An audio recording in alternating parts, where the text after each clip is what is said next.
Hello and welcome to In Conversation With. And in this episode, we speak to Mercedes-AMG PETRONAS Formula One driver, Valtteri Bottas. VB, mate, great to see you. It's been a while. I know it's been a while. It's been quite a few weeks since we're supposed to get racing. But actually time is flying at the moment, and I hope it does until we get back to racing. I can't remember. Melbourne was such a whirlwind. I can't remember if I saw you there or if the last time I saw you, you were crashing me into a snowdrift in Austria, doing some ice driving in AMGs. So, which is amazing. I think that was only a couple of months ago. Yeah, I know. It's and all the preps, all the events we had before the race, and all that kind of things. It feels, pretty long time ago, but here we go. The other day, I went out in my car for the first time. I think about 35 days. I've basically not driven since Melbourne. It was a really weird experience to be driving again. And that's for someone who doesn't do it for a living. I just wonder for you, how much you must miss. Because I guess by the time we go back racing, it'll probably be the longest gap you'll have had since you've been in a single seat car, potentially. That is true. Yes, I can't remember this long ever being away from single seated cars. And since I joined Williams as a test driver, I can't remember a time that there would have been such a big gap of not driving a Formula One car. So I'm sure the cars are going to feel very fast again. And but the key thing is to find that rhythm as quickly as you can.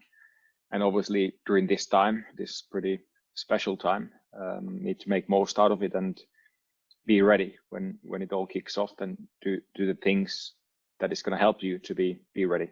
Yeah, I was thinking if, you wouldn't expect a tennis player to turn up at another tournament having not hit a tennis ball or something. I think it's going to be an interesting day, the first time we get back on track, but hopefully it's sooner rather than later. Just talking about looking back to Melbourne, just over a month ago now, we obviously kind of knew what the press were talking about and what was being released by Formula One. What we kind of haven't, heard about is what happened with you drivers. You obviously left following the race cancellation, but have you chatted to any of the other lads? Did you guys kind of stay in touch with what was going on early on? Yeah, on Friday morning when things got kind of confirmed that the race is not going to happen, I saw some drivers there, and just kind of chatting how to get home and what's going to be the best route in terms of flights, and that was the first thing really. And apart from that, I really haven't spoken with anyone. I think everyone has been kind of doing their own thing. Obviously, everyone lives in different countries and situations can be quite different. But it was strange. I went for breakfast on Friday morning, and then I saw George there, and he was looking up flights, and then I found also some routes to get home, and it's just strange, bizarre. As you look at the Mercedes-AMG PETRONAS team, there's some incredible partnerships through both technology and lifestyle, but partnerships are really all about relationships. And I guess one of the longest relationships in your life has been with Antti, who obviously you've worked with now. I suppose originally, was it Formula 3 you were with him first? Yeah, I think it was 2009 or 10. We worked initially. We had 1 year in F3. Then he got an opportunity to join McLaren and Formula One. So then he went for that opportunity, which was absolutely fine. But we shook hands to say that, okay, one day when I'm in Formula One as well, then we work together. So we made it happen. So we've been in touch with Antti, and he's obviously monitoring my training, helping with the plans, and we've been actually able to do some sessions together because he's in Finland at the moment as well, obviously keeping the distance. But we've been able to do good stuff in terms of training. I was going to say, he must be missing you otherwise. You boys are used to spending so much time together on the road. It's a bit unusual. Maybe it's a good thing. Maybe it's good to be separate from some people for at least a couple months a year. A little break. I think it's been interesting what different people have been up to when they've had a bit more time on their hands. I'm not sure how much you've been following the other drivers, but I saw Daniel Ricciardo in one of our competitor teams, of course, doing some quite impressive or strange parkour the other day. I wonder if you've been called out for any of those challenges. I haven't actually, no. I've been kind of keeping a distance to social media in a way. Yes, still looking at some things, and obviously there's lots of good things you can be involved, but being actually really trying to make most out of the situation for myself and for my performance, and trying to work out the right things to do, like I said earlier, to be at the best possible performance when it all starts. Talking about doing different things, some of the cool stuff that's been available is the virtual things, and some of the boys have been doing virtual racing. For you, it's been virtual racing, I guess, but on a bike rather than in a car. How's that been? I think you're taking it a bit seriously, shaving the body hair and going for a full aero suit in a virtual race. But hey, who am I to judge? Yeah. Actually, yes, did my first race. Well, it was not a race. It was actually e-ride with Team Ineos.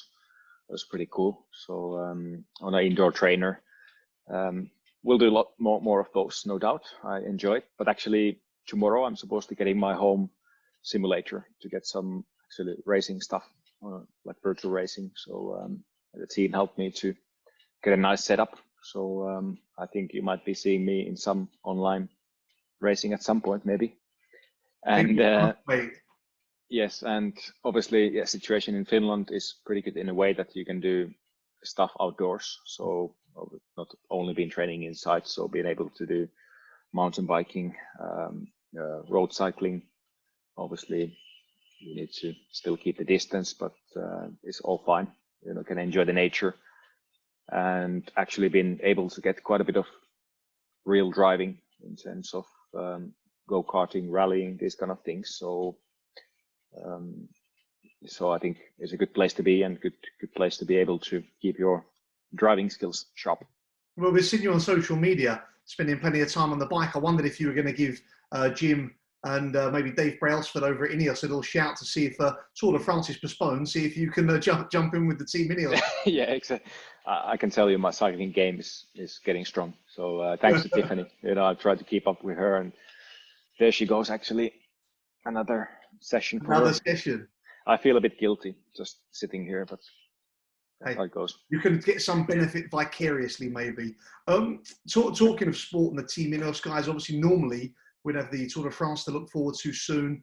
We should be enjoying motor racing. I think for sports fans, it's something that brings us so much joy and pleasure normally. But I wonder, as a fan yourself, what sport are you most missing watching at the minute? I've been always a fan of all kinds of sports. I just really love watching top athletes doing their thing, because I know how much sacrifices it has required from them to get there where they are at the moment. So ice hockey for sure. Like NHL should have been peaking quite soon. The Stanley Cups, everything. So ice hockey is a big thing for me. But yeah, all sports, I really miss it. Obviously, there's lots of good stuff on TV nowadays with all the races that has happened in the past and competitions. But yeah, I think everyone is as keen to get back to it as I am in terms of real sports again. I was going to say, we've only had just over 1,000 races. I'm going to run out soon, so I need to move on. Need to move on to something else. But talking about being keen to get back to it, I think we all want to go racing and we all want to see a live event. But it would be strange not to have the fans there. They make up in any sport such an important part of the spectacle. For sure, it would be really strange not to have fans, and you kind of lack the atmosphere. Obviously, when you're driving, when you're focusing on the driving, you can't really see them or hear them. But those post-race feelings and podium ceremonies and all that, it's going to be quite different if that's going to be the case. But obviously, yes, we need to make sure that the things we do are going to be when it is safe to do so and when it's the right time for it. So that's how it goes. But at least I hope, if we are going to be racing without fans, that everyone could see it on TV, not just limited people. So we'll see. Well, you talked there about the sort of the joy you take in watching other athletes performing at their best, and it made me think, of course, that the lovely message you put out the other day with sadly lost Sir Stirling Moss, and truly someone performing at their peak, an incredible career. But you're one of the few lucky people who has had a chance to drive the W196. I think you drove it up the hill at Goodwood in 2018.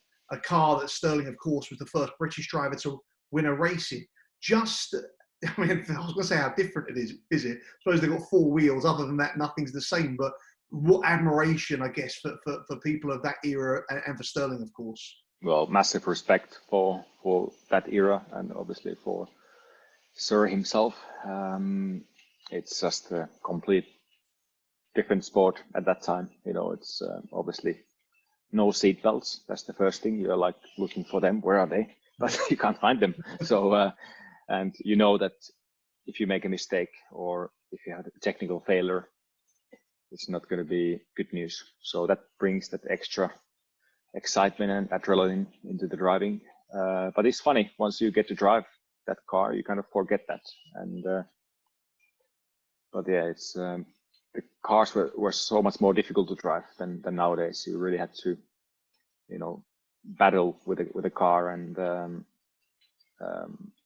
yeah, it's I have big respect for that era and the drivers in that era. I want to talk a bit about your new TV show. It was obviously put out on the Mercedes-AMG PETRONAS channels the other day, Cooking with Valtteri, and Porridge, episode 1. I've got to tell you, I followed the instructions, massive disappointment. It turns out water, oats, and chia seeds. I think we've got to look at some other recipes here, Valtteri. I think as you've got some more time at home, I think we can work on this. Okay. I have lots, so we can for sure come up with something. So I've looked up the top Finnish dishes. You've got to tell me what they are. I'm going to try and pronounce them and see if you can. So Karjalan Piraka. Karjalan pirkka. Yeah. Yes. What is that? Karelian pie. It's like I think it's like bread based, and then there's rice normally inside. It's like a salty thing. It's very kind of Eastern Finland thing. So yes, recommended. Okay, so we can cook that in the show. Leipäjuusto. Leipäjuusto, squeaky cheese. And that with cloudberries. Man, that actually works as a dessert. So yeah, it's a weird dessert, but works. It's a cheese dessert with berries. Yes. Oh, okay. This is the tough one to pronounce. Okay, give me a chance. Uudet perunat ja silli. Uudet perunat ja silli. You don't think I was close? Pretty close, but I understood. So that's good. Yeah, so that's the new potatoes that you get, which are very nice, very tasty, soft, and silly. I don't know the English word for it. It's not my favorite though, but yeah. I heard it was pickled herring, which I can imagine if you're making that for Tiffany right now, I can't imagine it's too popular. Yeah, true that. She's the best cook here, actually, better than me. So, yeah. The final one, I'm annoyed you haven't told me because I know what this is. Mammi. Mammi, yes, that's an Easter thing. I would not recommend it. But it's porridge. It's a type of porridge, no? Yes, but it's very special. There's some people that love it. Most people hate it.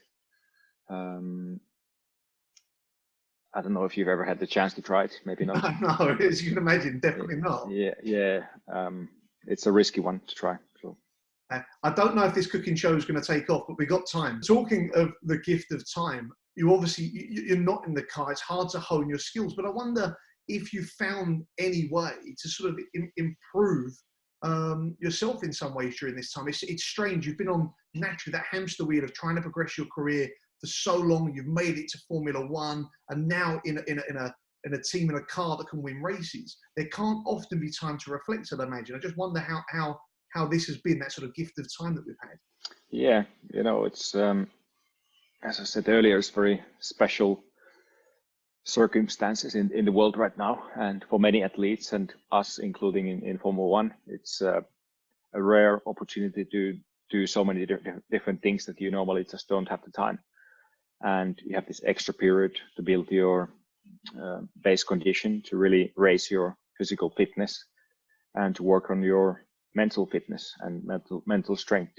And so I'm really trying to make most out of this, and to be as strong as ever. I'm sure every driver is trying to do the same, but try to lift up myself to a next level in this rare opportunity. And I can't remember a time that I've been in one place without traveling by plane somewhere. So it's pretty unique, and just making most out of it, because I know when things get back to normal, it will be completely flat out. So yeah, then you will need that mental strength, and you need to have your batteries full. As a driver, you've obviously got to turn up perfectly prepared, but the reality is you need the team to give you a car that you can go out and compete in. We were teased as fans by seeing the W11, of course, at the 2 test sessions. The car looks good, but we never got to see so far the car in anger. And I just want to just talk a little bit about, I don't know how much you can judge, but how did it feel in Barcelona compared to W10? You know, you scored 9 podiums in the first 10 races in that car in 2019. How did W11 match up? How different does it feel to drive a new car? And how excited were you to drive and race that in Melbourne? Yeah, the first few laps with W11, it really put a smile on my face because I could feel the improvements since last year. And it's so impressive, you know, what the team can do over the winter. Although there wasn't really that much regulation changes or anything, but you could really feel the improvements, you know, the increased downforce, how the car behaves mechanically. Everything just felt better. So I knew that, yes, we have a great chance again this year to do lots of good things, you know, to achieve our goals that we have set to ourselves as a team, and for me as a driver. So I was excited, yes, and everyone in the team was, and to actually really see where we stand up against all the other teams when it really comes down to putting down the lap times in qualifying and finishing a race as fast as you can with a good reliability. So I was keen, as everyone, and it's just, yeah, all I can say, it felt good, but you also want to keep your feet on the ground and see when it counts. But we still have to wait for that moment a bit more, unfortunately. Well, hopefully it's not too long. I want to wrap up by talking, we mentioned before about being on that hamster wheel and constantly working. There's so many races now, and we finish a season and you prepare for the next. I guess it's an opportunity to take some time to realize that the privilege that we have for all of us with the freedoms that we normally experience, but also not taking anything for granted. And for yourself, as one of only 20 people who get to drive an F1 car, I can't imagine how different it might feel when we get to go back, and just how excited you'll be to when those lights go out for the start of the first race of the season. Yeah, it will be very special when the lights go out next time, you know, because it's going to be such a long time since the last race. And yeah, definitely miss that racing feeling. And so, yeah, I can't wait. And like you said, it definitely makes you to appreciate things more. And for me, yes, no doubt, I will remind myself every single day when I'm in the car that, you know, I'm so lucky to be able to do this, and remind myself of these times that I've been just missing being in the car. And I'm sure that can give an edge if you can turn this into that right kind of mentality and learn from this situation. So, and for any other thing in life, I think for everyone, please appreciate the small things.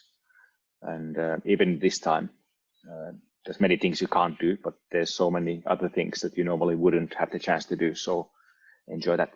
Yeah, and one of those has been having a catch up with you, mate. Brilliant to speak to you. Thanks so much for taking the time. Stay in touch, and I hope maybe the next time we see each other is at a racetrack somewhere around the world and we're getting this season going. But thank you very much, Valtteri Bottas. Thank you. Hopefully see you soon.